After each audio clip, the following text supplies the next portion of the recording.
a ética na internet. Quais são os principais desafios dos dias atuais?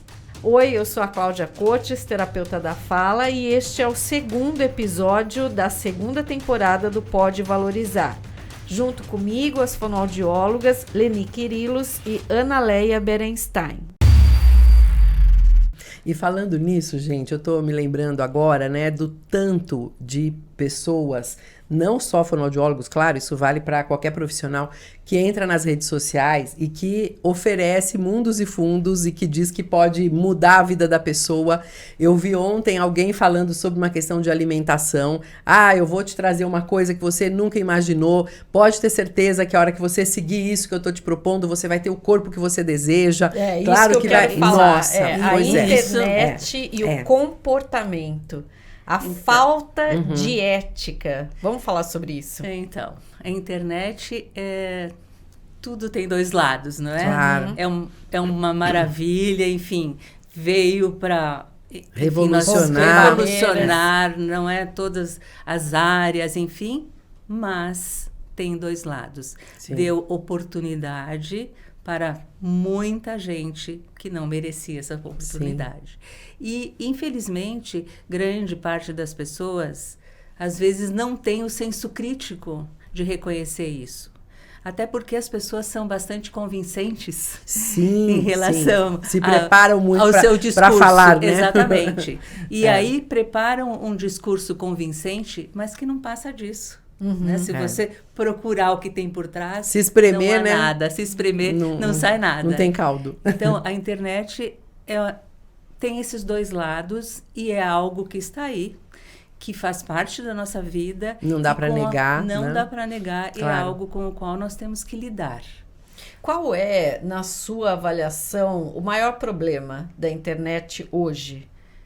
O maior problema da internet hoje é dar vistas a pessoas que não mereciam estar lá.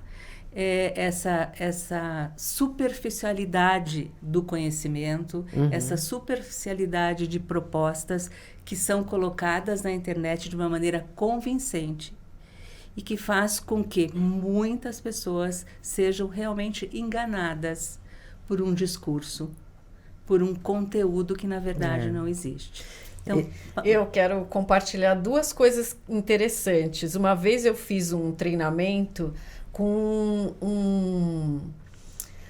um homem que analisa os discursos no meio digital. E ele estava falando sobre os golpes. E ele diz que os ladrões, eles não respeitam.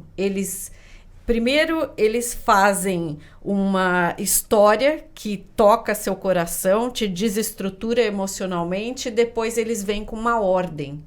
Então, veja que isso é muito forte, porque existe o uso da comunicação, mas e é uma coisa inacreditável, certo? Zero de ética, zero de integridade, eu tô ali com aquele objetivo. Com aquela intenção, né? E uma outra coisa que a gente conversou com o Esdras na outra temporada, e foi muito interessante porque ele trouxe o conceito do narciso, certo? Que se acha... né, a última bolacha do pacote, como diria meu pai, e de repente você fica cego. E eu conversei sobre isso com uma analista e ela trouxe para mim que a mitologia existe para trazer consciência e que a mitologia tem uma história bem interessante, que é a história da ninfa Eco. A Eco se apaixona por Narciso. E ela, como característica de fala, só repetia as últimas palavras e as últimas frases das pessoas. Mas qual é o fim dessa história? A solidão. A Eco é a representação da solidão e do isolamento. Onde que eu quero chegar? Veja, quando você ecoa algo que não é seu, você ecoa, né? leva o outro a um estado de solidão. Por quê? Porque é uma mentira, certo? E é uma enganação. E você também, como ser humano, é impossível você não se sentir solitário nesse meio onde você só ecoa. Porque tem algo fake que você está reproduzindo. Você está vazio, né? Você só está ecoando. Porque você não tem o que dar, né? O que exatamente, oferecer. Exatamente. E na internet nós vemos muito isso. Sim. Não é? Nós vemos muito esse eco, não é? De conteúdos de outrem, e que as pessoas falam, mas que se você for ver o que tem por trás, não há nada. Sim. São coisas que certamente não se sustentam no decorrer do tempo. Só que aí, o que é importante a gente considerar, não é? As pessoas têm hoje um meio muito fácil de repercutirem aquilo que elas pensam, que elas acreditam. A gente até citou Humberto Eco, né, na nossa primeira conversa, que diz isso mesmo, né? Que coisas que você diria numa roda de amigos depois do terceiro vinho, que ia ficar restrito àquilo, hoje ganham uma amplificação imensa. Você atinge várias pessoas em relação a isso. A gente tem um primeiro ponto aqui, gente, que eu penso que vale a pena considerar, que é a intenção, né? O que é que eu quero quando eu vou me colocar numa rede social, quando eu me coloco na internet?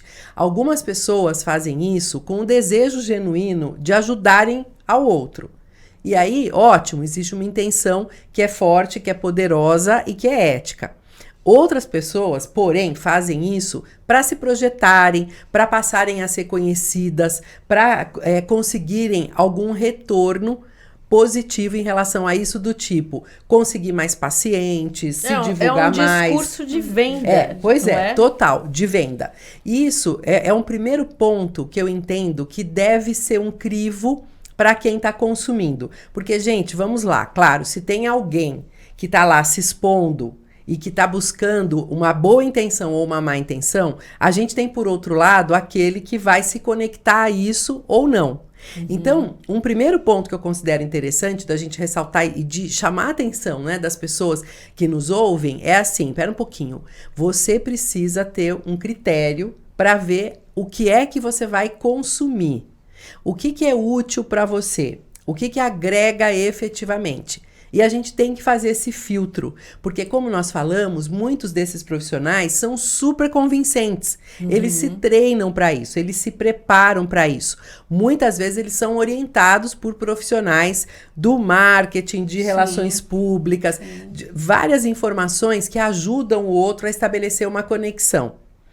Quando a intenção é boa, a gente consegue colocar a serviço das pessoas algo que é relevante, algo que é verdadeiro, algo que vai efetivamente agregar e propor uma entrega efetivamente positiva. Então, vale o cuidado de quem está vendo também. E nosso, como profissionais, eu entendo, né, que deve haver muito essa busca por colocar aquilo que nós sabemos, que nós desenvolvemos, que nós aprendemos, porque a gente absorve de várias fontes mesmo, a serviço das pessoas com quem a gente está querendo se relacionar, e que a gente, claro, dê o crédito daquilo que está sendo colocado.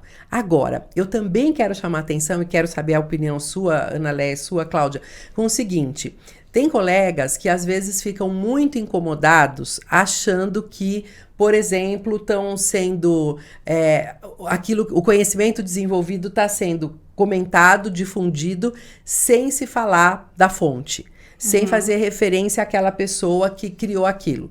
E eu entendo, gente, claro, que quando isso é fruto de uma criação intelectual de alguém, a gente obrigatoriamente tem que fazer referência, tem que dar o crédito, efetivamente. Mas eu tô percebendo também alguns exageros, do tipo, um belo dia eu peguei um vídeo da Michelle Obama e falei sobre a comunicação da Michelle Obama, fiz comentários a partir da minha percepção a respeito dela. E aí, em determinado momento, uma outra pessoa num outro local seleciona um vídeo da Dita Cuja, que é uma pessoa pública, que tem o seu material aí exposto. Mundialmente. Mundialmente, né? E, de repente, alguém que fez isso antes reclama. Aí, eu fico pensando no seguinte: o material é de uso público. Sim. Ou seja, vídeos da Michelle Obama, vídeos do Obama, vídeos de pessoas públicas estão aí disponíveis. É de domínio público. Claro, claro. E podem ser usados. Aqui, no meu entender, não haveria necessidade de você citar pessoas que falaram sobre isso anteriormente, até porque você está construindo a sua percepção, entregando a sua fala, a sua análise a partir daquilo, e o material é de uso público. Claro que se de repente assim, eu fui lá um dia, eu e Cláudia, a gente contratou na época uma jornalista para fazer algumas fotos para ilustrar o nosso livro na época, né, Cláudia? Aí assim, esse é um material nosso. Então, se alguém vai usar esse material, no mínimo vai ter que citar a origem, que é o livro que nós escrevemos, certo? Qual é a percepção de vocês sobre isso, gente? Os dois lados dessa história, por favor. Eu acredito que tem a questão de, como você falou, quando é uma criação, você tem que dar os créditos à pessoa. Certo. Quando essa pessoa pesquisou, trouxe um conteúdo, então tem que ter os créditos. Agora, há muita coisa de domínio público. Sim. E aí não há necessidade. No caso do exemplo de um vídeo da Michelle Obama, se eu for usar este vídeo, eu não preciso falar que você usou anteriormente. Certo. Agora, se eu for usar uma análise que você fez, Sim. eu tenho que falar, olha, a Leni Quirilos, analisando este vídeo, falou o quê? Eu entendo, eu compartilho da ideia dela, ou eu não compartilho, eu acrescento. Então, tem que ter esses cuidados e não existem, assim, regras, assim. Nós não temos um rol de regras quando você pegar um vídeo e tal. Mas tem uma coisa de ética, Exato. de bom senso, não é? Claro. Então, nesse sentido, não é? Mesmo o que está aí de domínio público, nós devemos ter um certo cuidado. Eu vejo da seguinte forma: é a criação que move as pessoas e que, inclusive, gera respeito e admiração. Então, o acesso ao estudo, ao conteúdo, ele está aí escancarado para todas as pessoas. O poder de perceber, analisar e conectar e construir e criar alguma coisa é um diferencial. E é um diferencial profissional. E é muito ético da nossa parte dizer que você aprendeu alguma coisa com alguém, certo? E que você, inclusive, cita aquela pessoa e coloca, de repente, a sua análise. Então, as coisas se complementam. Sim. Quando você esconde, quando você se apropria de forma indevida, o seu comportamento já te mostra, né? Já te escancara para as pessoas. Porque é isso, você se vende de uma forma muito superficial. E eu gostaria até de colocar isso de uma forma muito honesta. Todas as pessoas se comunicam hoje em dia. Certo. É muito fácil você pegar um vídeo, colocar num grupo de WhatsApp e falar, gente, espera. Então, os questionamentos acontecem. E é importante, então, esse comportamento ético, porque às vezes você constrói uma carreira e, de repente, você se aventura na internet a fazer uma coisa e se apropria de um conteúdo que é isso. Resolvo falar sobre alimentação, sobre esporte, sobre qualquer coisa, sendo que eu não tenho experiência, eu não tenho vivência, eu não tenho estudo para isso. Formação. Né? A questão da formação é importante. Porque hoje o conhecimento ele está disseminado aí, acessível, pela internet, né, acessível para todos. Mas o que nos permite, o que permite a nós, fonoaudiólogos, trabalhar com comunicação? Porque nós temos uma formação, uma estrutura, não é? E nós juntamos o que você chamou, Leni, que eu gostei bastante, e se você permitir, vou passar a usar o conhecimento oculto, uma formação nosso currículo oculto. Currículo oculto. Achei interessante isso, né? Mas assim, nós temos uma formação de base como fonoaudiólogo que nos dá as ferramentas, que nos permite acessar todo esse conhecimento de uma forma segura, madura. Criteriosa, né? Criteriosa, exatamente. Separando, desculpa te interromper. Imagina. Separando o joio do trigo, né? Exatamente. Porque da mesma forma que a gente tem essa facilidade, tem muita coisa boa e tem muita coisa ruim. Uhum. E é o profissional que tem uma formação sólida que pode olhar para essas coisas e eleger aquilo que ele deve agregar e aquilo que ele deve, ao contrário, não. Isso não faz sentido. Isso não tem... cada pessoa, Para cada inclusive, pessoa, não é? É essa formação que nos dá a ferramenta para fazer esse critério, não é? Porque o conhecimento, ele está aí. Não tem como segurar o conhecimento, né? O que nós temos na internet cirurgias expostas de como se faz e tal. A partir de um vídeo nós podemos fazer uma cirurgia? Não. Nós não temos a ferramenta, nós não temos a estrutura, a base que nos permite isso. Nós, como fonoaudiólogos, temos as ferramentas do nosso fazer. Sim. E que nos permite acessar esse conhecimento, ter critérios de uso e que outra pessoa que não é fonoaudiólogo não consegue fazer da mesma forma. Claro. E vamos deixar claro, as ferramentas envolvem 3 áreas. A linguagem, não é? Eu acho que é legal a gente esclarecer isso. Sim. E envolve toda a estrutura do pensamento, certo? A clareza da comunicação, a assertividade, envolve a sonoridade, que vai desde do aspecto da audição, a produção do som, certo? E toda a interpretação e a parte não verbal, que é o corpo que se comunica.